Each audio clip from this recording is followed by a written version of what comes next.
দান। হয়তো বৌদ্ধ শাস্ত্রে দানের কথা বলা হয়, দান প্রতিনিয়ত আপনারা করেন। আমরা হয়তো অনেকে বলি শুধু ভিক্ষুদেরকে দান দেওয়া, বা ভিক্ষুরা শুধু দান দেওয়ার জন্য উপদেশ প্রদান করে। এক সময় বুদ্ধকে জিজ্ঞাসা করেছিলেন এক উপাসক, ভগবান আপনি কি বলেন শুধু আপনাদেরকে দান করার জন্য, কি কোনো কীট পতঙ্গ, কোনো তীর্য প্রাণী বা কোনো অসহায় দুঃখী মানুষ তাদেরকে দান দিলে কি কি পুণ্য হয় না? বুদ্ধকে যখন এভাবে জিজ্ঞাসা করেছিলেন তখন বুদ্ধ বলেছিলেন, উপাসক দান সবাইকে দিতে পারে, দান কখনো আমি কাউকে না দেওয়ার জন্য বারণ করিনি, দান সবাইকে দিতে পারে। তবে দানের যারা পাত্র, যারা দান গ্রহীতা, যারা দানের পাত্র, তাদেরকে কিভাবে দান করলে সে পুণ্যের ফল লাভ করে, এটা প্রথমে যারা দাতা তাদেরকে বুঝতে হবে। যদি সেভাবে বুঝে তাহলে সে দানের মহাপুণ্যের ফল হয়। আমি এই কারণে বলতে চাই, যেমন তীর্য প্রাণীকে দান দিলে পুণ্য হয়, আবার তীর্য প্রাণীর চেয়ে একটি দুঃশীল মানুষকে দান দিলে আরো বেশি পুণ্য হয়। আবার দুঃশীল মানুষকে দান দেওয়ার চেয়ে একজন পঞ্চশীলধারীকে দান দিলে আরো বেশি পুণ্য হয়। একজন পঞ্চশীলধারীকে দান দিয়ে যে পুণ্য হয়, একজন অষ্টাঙ্গ উপশীলধারীকে দান দিলে আরো বেশি পুণ্য হয়। একজন অষ্টশীলধারীকে দান দিয়ে যে পুণ্য লাভ করে, একজন শ্রামণকে দশশীলধারীকে দান দিলে আরো বেশি পুণ্য হয়। আবার একজন দশশীলধারীকে পুণ্য দান দিয়ে যে পুণ্য হয়, আবার একজন ভিক্ষুকে দান দিলে আরো বেশি পুণ্য হয়। একজন ভিক্ষুকে দান দিয়ে যে পুণ্য হয়, শ্রোতাপত্তি ফল লাভীকে দান দিলে আরো বেশি পুণ্য হয়। আবার একজন শ্রোতাপত্তি ফল লাভীকে চেয়ে দান দিয়ে যে পুণ্য হয়, সক্রিয়তাগামী লাভীকে দান দিলে আরো বেশি পুণ্য হয়। একজন সক্রিয়তাগামী ফল লাভীকে দান দিয়ে যে পুণ্য হয়, একজন অনাগামী ফল লাভীকে দান দিলে আরো বেশি পুণ্য হয়। একজন অনাগামী লাভীকে দান দিয়ে যে পুণ্য লাভ করে দাতা, তার চেয়ে অরহতকে দান দিলে আরো বেশি পুণ্য হয়। একজন অরহতকে দান দিয়ে যে পুণ্য দাতা লাভ করে, একজন পাচ্ছিকা বুদ্ধকে বা শ্রাবক বুদ্ধকে দান দিলে বেশি পুণ্য হয়। সে পাচ্ছিকা বুদ্ধকে দান দিয়ে যে পুণ্য হয় দাতা, তার চেয়ে সম্মুখ সম্বুদ্ধকে দান দিলে বেশি পুণ্য হয়। হে উপাসক, আমি কখনো দান না দেওয়ার জন্য কখনো বলিনি।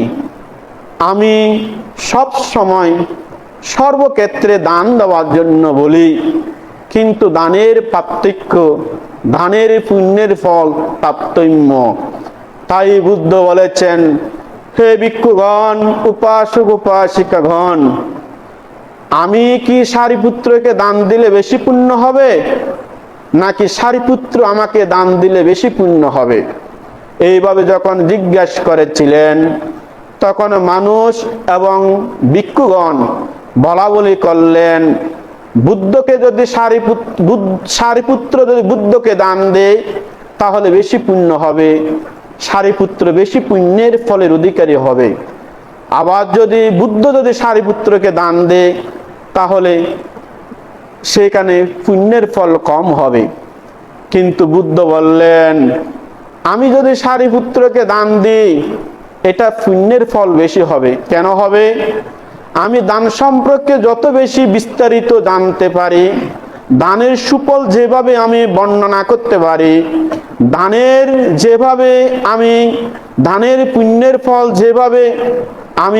যেভাবে প্রকাশ করতে পারি, দানের যে উপকারিতা যেভাবে আমি অনুধাবন করতে পারি, অন্য কোনো কেউ সে দান সম্পর্কে বর্ণনা করতে পারবে না, দান সম্পর্কে জানতে পারবে না, দান সম্পর্কে তারা বুঝতে পারবে না। সেহেতু আমি যদি সারিপুত্রকে দান দিই তখন আমি হব একজন কৃষক।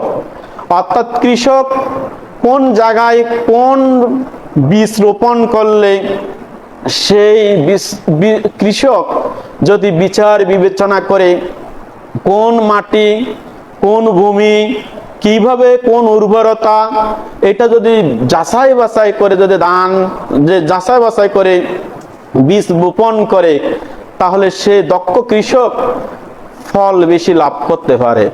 ঠিক অনুরূপভাবে একজন দাতা যখন দান করে তখন সে দাতা চিন্তা করে কোথায় দিলে দান বেশি হয়।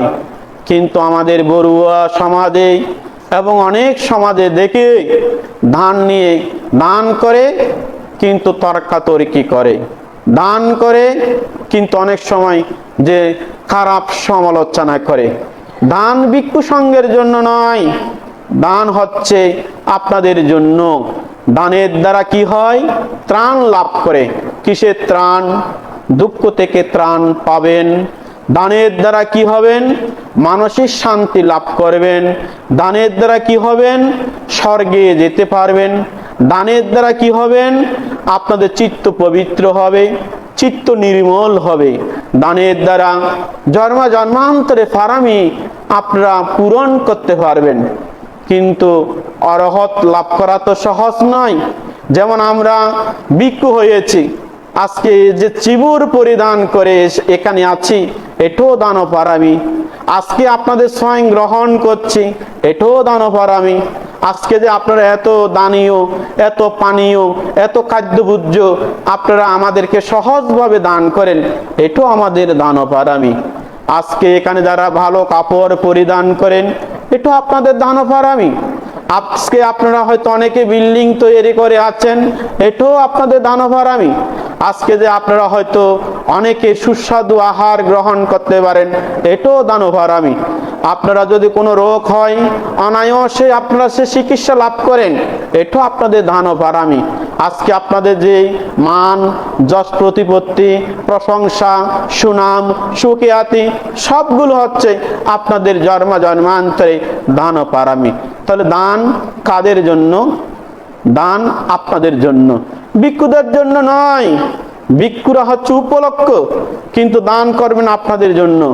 এই দান দিয়ে মানুষ প্রার্থনা করে আমাদের মহাকারণী তথাগত বুদ্ধ জন্মান্তরে এভাবেই উনি দানপারামি পরিপূর্ণ করেছেন, যার কারণে ওনাকে হাজার হাজার লক্ষ লক্ষ ভিক্ষু সংঘ থাকতে কোনো অভাব বোধ হয়নি। বুদ্ধ যেদিকে যেতেন সেদিকে সবকিছু পরিপূর্ণ উনি পেতেন। এটা হচ্ছে দানপারামি।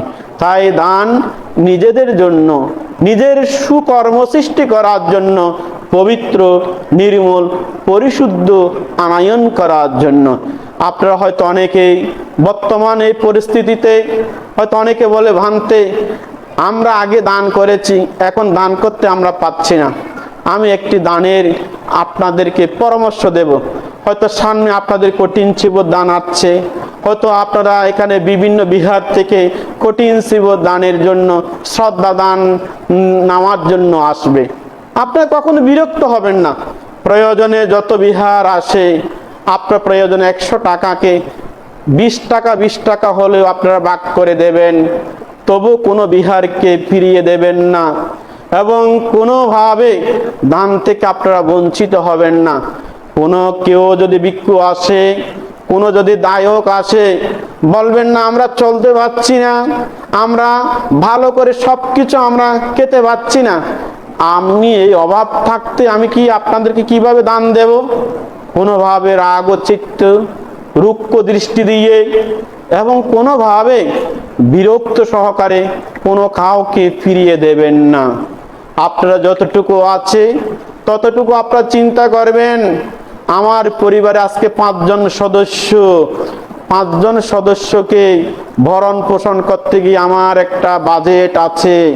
আমাকে 5 জন পরিবারের সদস্য চলতে গিয়ে নানাভাবে সবকিছু আমাকে তৈরি করতে হয়, তাদেরকে নিয়ে আমাকে চলতে হয়। প্রয়োজনে একটু কম খাবো, প্রয়োজনে একটু আমরা কম খরচ করব, তবু আমি আজকে যে কঠিন চিবর দান এসেছে 2020 সালে, এই কঠিন চিবর দান হয়তো ভবিষ্যতে একটি বছর যদি বেঁচে থাকি হয়তো আমরা পাবো। আর যদি মৃত্যু যদি হয় তাহলে দান আর করতে পারবো না, এই পুণ্য আর করতে পারবো না। তখন আপনাদের চেতনার মধ্যে সেই জ্ঞান, সেই রকম চিত্ত চেতনা জাগ্রত করে আপনারা দান করবেন। দান আপনাদেরকে রক্ষা করে, দান আপনাদেরকে বিভিন্ন আপদ বিপদে আপনাদেরকে ত্রাণ প্রদান করে। সে দানের চেতনা নিয়ে মৃত্যুবরণ করলে জন্ম থেকে জন্মান্তরে সুগতি কুলে যখন জন্মগ্রহণ করবেন, কোনো অভাব, কোনো দুর্গতি, দুঃখ স্থানে জন্মগ্রহণ করবেন না। এবং কোনো সময় যদি জন্মগ্রহণ করেন মানব কুলে, তাহলে মানব কুলে আসলে মানবের সম্পত্তি, মনুষ্য সম্পত্তি লাভ করবেন। দেবকুলে গেলে দেব সম্পত্তি লাভ করবেন। আর মনুষ্য লোকে আসলে মনুষ্য সম্পত্তি লাভ করবেন। যদি নির্বাণ যান তাহলে নির্বাণ সম্পত্তি লাভ করতে পারবেন। এটা কিসের মাধ্যমে? দান ও পারামির মাধ্যমে। দান ছাড়া মানুষ কখনো ত্রাণ পায় না। দান ছাড়া মানুষের কখনো বিত্ত সম্পদের অধিকারী হয় না। তাই দান শুধু অনেকে বলে, ভান্তারা শুধু দানের কথা বলে, দানের কথা বলে। দেখুন, বুদ্ধ প্রথমে পারামি পরিপূর্ণ করতে গিয়ে প্রথমে দান ও পারামি পরিপূর্ণ করেছেন। আপনারা প্রত্যেকে আপনাদের সাধ্য সামর্থ্য অনুসারে নির্মল পবিত্র পরিশুদ্ধ চেতনায় এ দানের দ্বারা নির্বাণ লাভের হেতু হোক, এ দানের দ্বারা নির্বাণ লাভের হেতু হোক। কোনো সময় কোনোভাবে বিরক্ত রাগ ও চিত্ত উৎপন্ন করবেন না। চিত্তকে সংযত হয়ে যথাসাধ্য ক্ষুদ্র হলে ক্ষুদ্র, চিত্তকে বৃহৎ শ্রদ্ধানয়ন করে পবিত্র নির্মল চেতনায় দান করে দান ও পারামি পরিপূর্ণ করবেন।